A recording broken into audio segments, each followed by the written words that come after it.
Welcome to Coffee with the Mayor. I'm Deb Vitrelli, and we are broadcasting live from the top of Tampa Bay in beautiful downtown Oldsmar with our host, Oldsmar Mayor Eric Seidel. These segments are featured each Wednesday following an Oldsmar City Council meeting for the community. Good morning, Mayor. Good morning. How are you? Oh, tired. Tired. Good game last night, right? 2-0, baby. 2-0. I love it. Hey, we have a special guest with us here. Oh, why don't you go ahead and introduce yourself? Well, good morning. Thank you. I'm Sharon Edwards, the CEO of the Project Pop Drop Foundation. Well, we're excited to have her here. We're going to save her to the end to talk about a program that just kicked off that I know our community has supported in the past and will be excited about participating in again.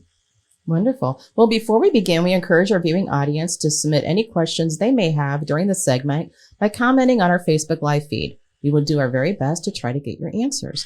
And just in case we don't, you can always email Mayor Seidel directly at eseidel@myoldsmar.com regarding anything we discussed today. Coffee with the Mayor was developed by you to keep our residents, businesses, and community partners informed on highlights from last night's council meeting. So, were there any interesting comments during Citizens Open Forum? You know, it was pretty quiet last night. Wow, we only had one unusual. person come up and make a comment, and they were there to lend their support to two candidates who were up for appointment for the Leisure Services Board, which, by the way, both were appointed. Look like they're going to be great candidates for the board. Nice. But, so it was pretty quiet. That's good. It wasn't But like odd. anybody was trying to go fast because the puck dropped in 30 minutes. Yes. There was nothing like that. Good timing. Okay. Yeah, but we Choppy still chop. missed the first, yeah. So. So, Ordinance 2021-05 received its second and final reading. This would be amending the Land Development Code to provide criteria for accessory structures and flood hazard areas and to specify the elevation of manufactured homes in flood hazard areas. So, did this ordinance pass? It did pass, and it's its final reading, so it'll take effect. I actually signed it last night after the meeting. And so to explain that a little bit, and I know we've talked about it before, but it's really important. FEMA, as most people know, comes out with new floodplain areas, new flood zones every year, and they update it. Not every year, excuse me, every so many years. And they've just gone through that process. And as you know, we're a coastal community. Not everyone thinks of us that way, but because of the bay there. And so we're susceptible to flooding. And the new rates that are going to go into effect are going to have an impact on us. And the council and the city leadership, the city manager, assistant city manager, we're concerned about what impact it might have in terms of cost to our citizens, in terms of flood insurance. So we're being proactive and understanding that there's some changes that we can make now that will help us with what's known with our community rating. So they have what's known as the CRS, which is the community rating system. And so we're being proactive before they take effect to try to have some mitigating effect on what those rates are going to be. And you'll see more of that as time progresses. Got it. So, I know the city attorney presented a new resolution to amend Resolution 96-26 to allow for 2 ex-officio team members to serve on the Veterans Advisory Board, and Ordinance and Charter Review Committees, and any future committees as deemed by City Council. So why is this important for teen residents to serve on these boards and committees? Well, we see it almost as a feeder, right? I mean, an opportunity to get teenagers involved in their local government, but also in their community.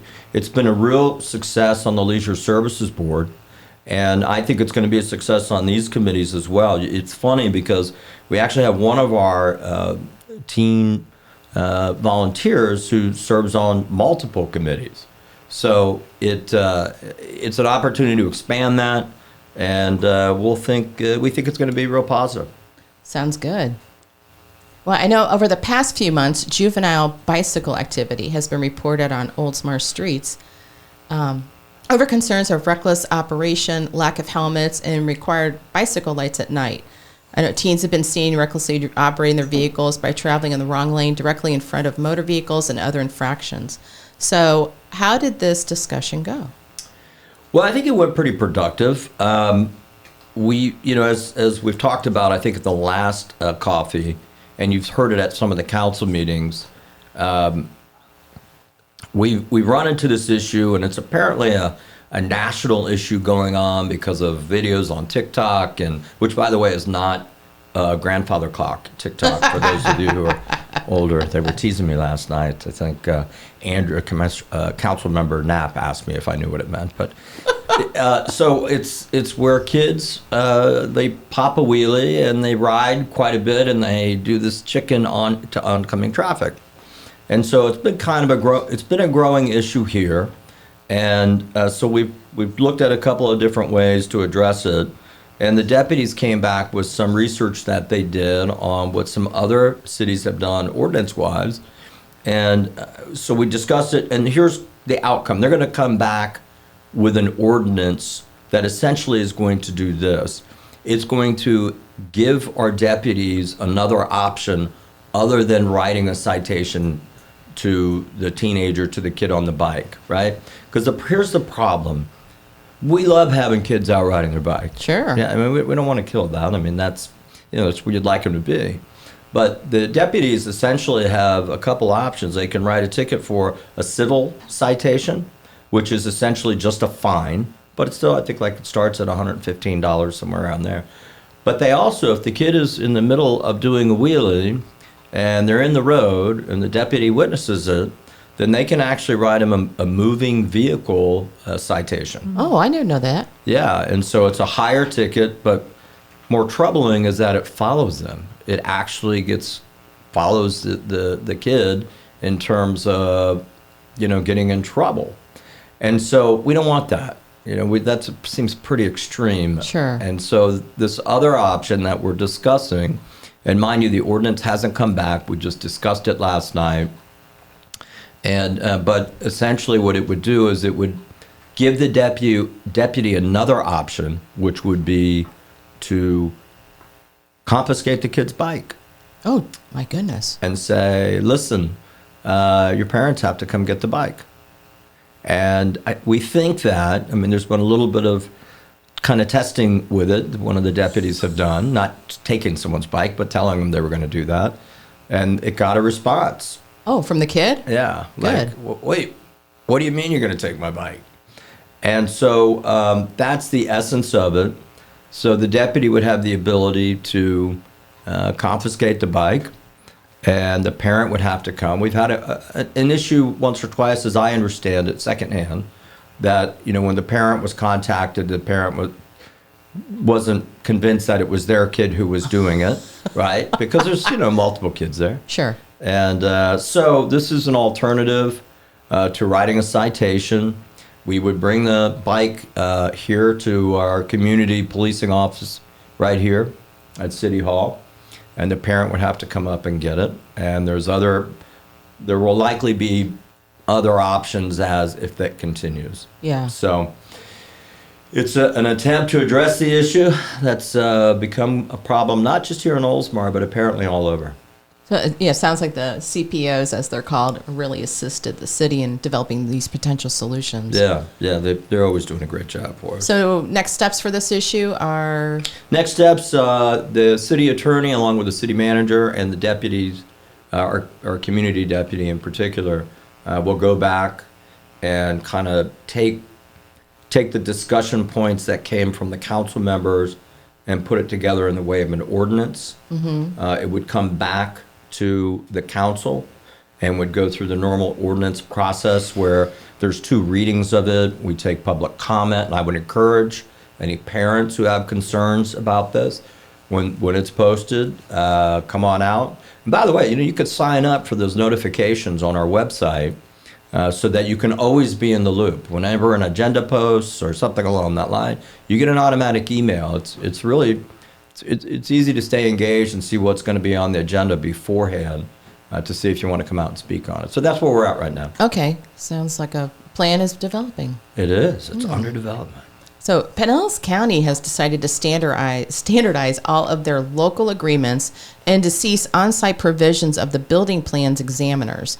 And I know a new local interlocal agreement was introduced last night. So was that agreement approved? Yeah, the agreement was approved, and it's something that all cities here in Pinellas County who have used the Pinellas County Building Department services for plan review are being impacted by. So as those who have gone through the process before know that we have a inspector, a review person really here on site. They come a few days a week from Pinellas County, and you bring in your plans, and that's part of the process. We do the intake. There are certain things that we handle as a city, and then the county will review the plans along with the inspection part out in the field. And so what Pinellas County has decided to do, because they're providing that service to multiple cities, they've made the decision that they're bringing it all back in-house. Oh, wow. So we're no longer going to have the review process take place physically here in the building. So it's gonna create a little bit of challenge. And we evaluated, some people may not know this, but at one time we used to employ our own years ago. And frankly, it became a challenge because sometimes when you have your own versus a full staff, you get something in the plans that individual may not be an expert at, as where when you're using the county, they have multiple experts in different fields, and it's much more cost effective for our citizens in terms of what it costs to get reviewed. So it's going to require a big change for us in the way that we do things, and it's going to take effect for us. It starts taking effect in September. Other cities have already started that process. Our city manager was bright to negotiate us getting a later start. So we're hearing what bugs they have with the process.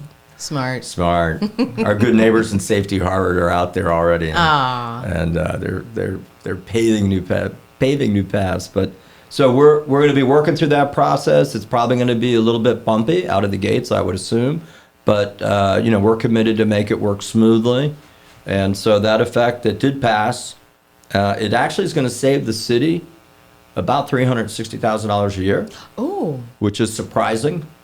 It is surprising. Because normally when the county does something and they take it back, there's like a financial gain for them. And not the city. It never works this way. So, but that wasn't really the driver in it. It was really a matter of, do we go out, hire someone ourselves? It's just not effective to do that anymore. Yeah. So that's where we're at. That's an interesting one. Were there any other key items or actions from the council meeting? Well, some of you might remember an item that was on the agenda that was a lot of interest to folks was our ordinance review committee had originally made a proposal that we increase the compensation for council members and the mayor. I'll kind of go through the process on it real quick. They made that recommendation. Originally, the council made the decision on a consensus basis not to take any action on that recommendation. However, later, which is it's appropriate if somebody wishes to, it was moved to reconsider and brought back up. We kind of went through that debate a meeting ago, whether or not it was something we wanted to pursue. I think the council felt like the recommendation was a pretty substantial jump in what was being proposed. So there was a couple alternatives that were proposed, both failed. We had some discussion, and at the last meeting, we talked about making it a referendum and saying, because there's a concern about the perception of voting on increasing your own pay. Yeah. And just so you know, had it passed, which it did not, the current council, by our charter, they're not able to participate in that pay increase. However, they are if they run and get reelected in the future or that kind of thing, and because that's occurred in the past. Because essentially they're considered a new council at that point, right? Sure. But the council right now that was voting on it, they wouldn't participate in it per se. So anyhow, it was put back on the agenda. Councilmember Gannon put it on the agenda to discuss as a possible referendum.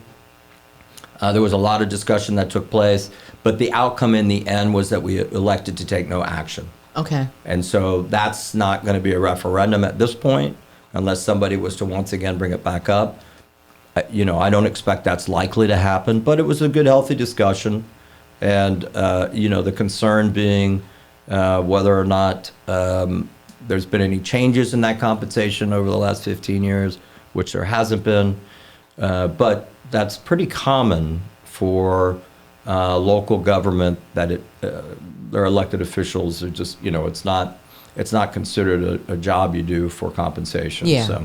So the council's outcome on that last night was that we took no action. Okay. So essentially, it dies there. Got it. It dies there. I do have a couple other things before we get talking to our guest. I just wanted to mention, of course, sadly, it's hurricane season. Yes, it is.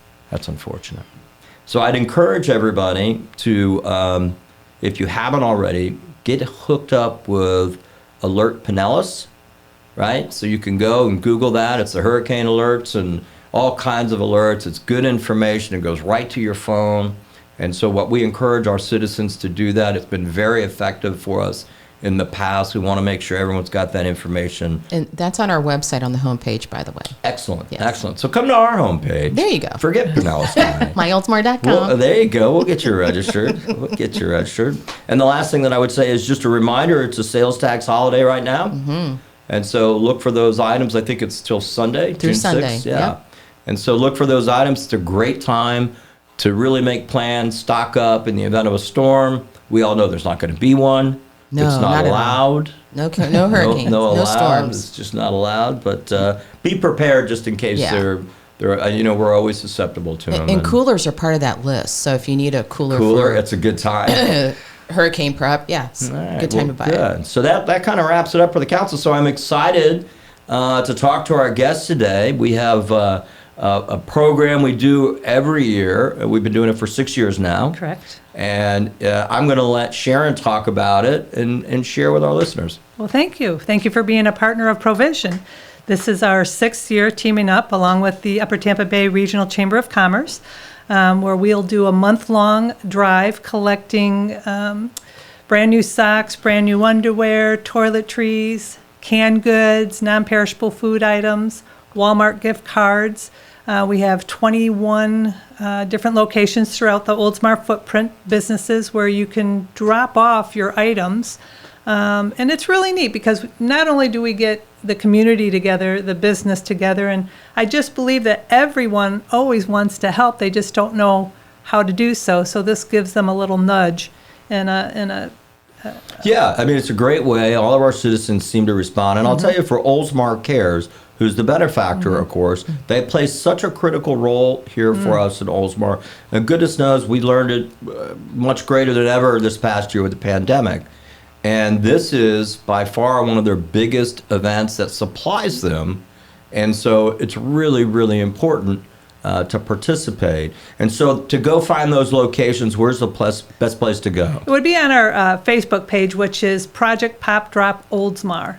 And there's a list of 21 different locations, including City Hall, the Chamber, Walmart, of course, and then all the different businesses located in the area. And they're all doing something fun. In the past, for those of you who don't know this, we've traveled around to each location and we've made the videos, right? And so they've changed it this year where each location, they're making their own videos. Yes. Cool. We'll see how creative they're going to be this year. And the winner's going to actually get a trophy from the mayor. That's it. Oh. That's right. That's right. So it's going to be, we're having fun with it. And then last but certainly not least, talk about the tailgate party. Yes. Well, first of all, this is a month-long drive, which started yesterday, and it goes until June 26th. And that's when the actual pop drop at Oldsmar Cares is Saturday, June 26th. The Saturday before that is June 19th. We'll have the Chamber Pop Drop truck located right in front of the Walmart from 10 a.m. until 3 p.m. You can bring your donations there. We'll give you a shopping list before you go into Walmart if you can pick up an item or two and then drop it off. I believe we're going to see if we can have some hot dogs and refreshments there for everyone. It's a good time and a good way to meet the community. It's a lot of fun. And by the way, if you just want to come out and help volunteer, yes. That's what happens. We start there with the group who signed up to work shifts, and next thing you know, there's all these extra people hanging out, and they're having hot dogs and music's playing. And there's hot dogs? There is. Well, the pandemic kind of got a little shaky. We're this close to, but we're like this close. Yeah. We're almost hot dog ready. Suzette Daly, the new GM at Oldsmar Walmart, is outstanding, and she's a great part of this community. She's going to fit in perfectly. She's perfect. She's new and doing a terrific job, So. But come on out, and I will tell you, I'm always impressed with how we hand someone a list. They're like, so what are you doing? We and explain it to them. They go out, they come back and have stuff checked off the list. Nice. And hand it in and sit and chat. And so it's a great example of how caring our community is. You know, and it's lending a hand up, not a handout, you know, and together, what do we always say? Together, we can make a difference. There you Aw. go. And so, In listen, stereo. let me just say this. This woman's amazing. Yes, she is. She is amazing. She does a lot of great things for this community. And she's been Citizen of the Year because she just does so many good things that I am excited that you were able to join us this morning. Thank you for having me. So thanks for being here. But you know what? I just noticed something. I'm out of coffee. Uh-oh. So you know what that means. That means that it's probably time to go ahead and wrap things up. Hey, listen, everybody, we want to thank you for tuning in. Hope you got some information that you can use. Have a great day, and we'll see you next time. Thank you.